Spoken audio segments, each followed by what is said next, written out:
To get a more beautiful app, it would be a good start to have a white background and maybe not this reddish text with the double yellow underline. And we only get this here because I'm outputting the text widget in the Material app, and that is enough to bring something onto the screen, but it has no default stylings for our mobile app. It does not have any background or any app bar because for Flutter, you have to configure that all manually. Keep in mind that Flutter controls the entire UI. All the pixels on the screen are controlled by your Flutter app in the end, by the Flutter framework. It does not take an existing mobile app and just mix in some widgets or some components. It controls the entire app instead. And therefore, you also have to give clear instructions about every detail. What should be the background color? Should there be an app bar? And to do that, there is a little helper widget which you can use. And I'll replace my text widget here with it, and that's Scaffold. Now, Scaffold is yet another widget which is baked into Material Dart. It's made available there, and Scaffold has the job of creating a base page design for, well, your app. So it will give you a basic design and structure and color scheme or coloring for, well, giving you a UI that looks more like a regular mobile app page.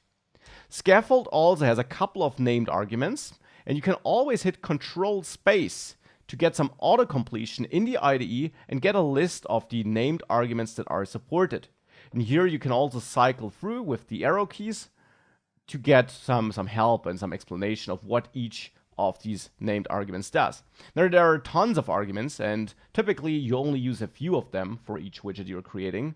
And here, for example, we could add an app bar and then a body. Body is basically the main content of the page, and the app bar, as the name suggests, is the bar at the top. So here we can add app bar, and now again, app bar, if we hover over that, takes a preferred size widget. Now, what's a preferred size widget? Well, it's a special kind of widget, you could say. You could build it on your own, but since the app bar is such a typical and specific thing in any application, you can simply pass in a pre-built widget, which is also named app bar. App bar, again, is a widget provided by Material Dart. And as always, all widgets are classes. So here we are instantiating a class, but this is a class which extends stateless or stateful widget in the end.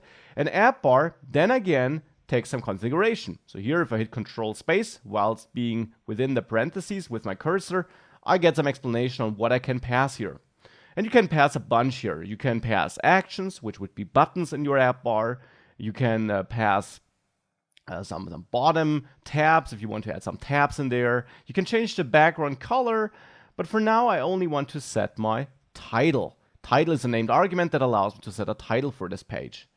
And here we could add my first app as a title. However, title does not take some text, but if we have a look at it, title actually takes a widget. And you can always hover over that to see what goes in there. So it takes a widget, not some text, but it takes the text widget. You know, this could be confusing, but the text widget is not some plain text, but it is actually a widget which takes some plain text, which takes a string, therefore, as a positional first argument, and then it outputs some text on the screen, the text we're passing in here. But text is a widget, not the plain text. This here with the quotes, that is plain text. So now I'm passing my text widget, which in turn takes that plain text, as a widget for the title argument in my app bar widget. And we already see a bunch of widgets here, and whilst this can be confusing initially, this is how Flutter works. You compose your user interface by mixing multiple widgets together. So here we have our overall app widget, which then uses a scaffold widget to get some basic page styling, which then has an app bar widget for its app bar, which then takes a text widget. Now, of course, we might not just want an app bar here, but also a body. So we can add body here. Now that's on the scaffold widget, so make sure you are adding this on the right level, outside of the app bar and outside of the text widget arguments, but on the scaffold arguments. Here we can add body, and the body here, again, could be our text, like, this is my default text. Now, one recommendation I have here, always add a comma after closing parentheses. because this will allow you to auto-format this in a very readable way. That's just a feature the Flutter extension for Visual Studio Code and also for Android Studio offers. You can format your document with a certain key binding, and you can find that if you go to Keyboard Shortcuts, and there you search for Format Document in Visual Studio Code. Then you should find a key binding, which you can also change if you're not happy with the default. With that key binding, if you press that,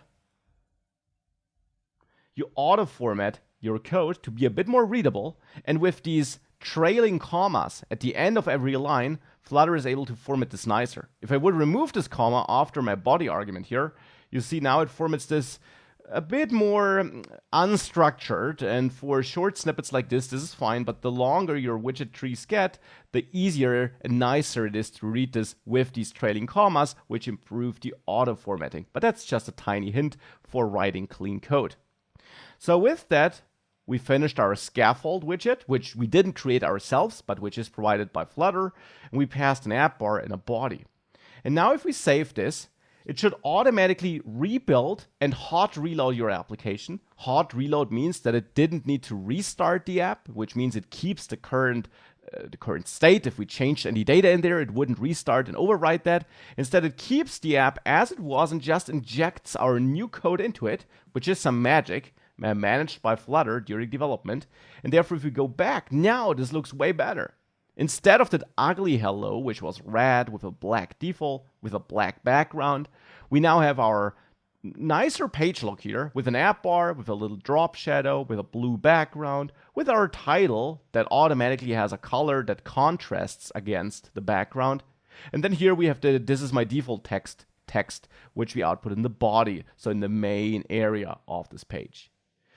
And this is how we build Flutter apps, how we work with these widget trees, and how we can also structure our app here in code. And that is what I meant when I mentioned in the first section that with Flutter and Dart, we build mobile apps by building the user interface in code. We're not using a drag and drop editor here. Instead, we're writing some code which defines what should end up on the screen. And now that we have these basics set, let's take the next step towards our first, a little bit more realistic course application.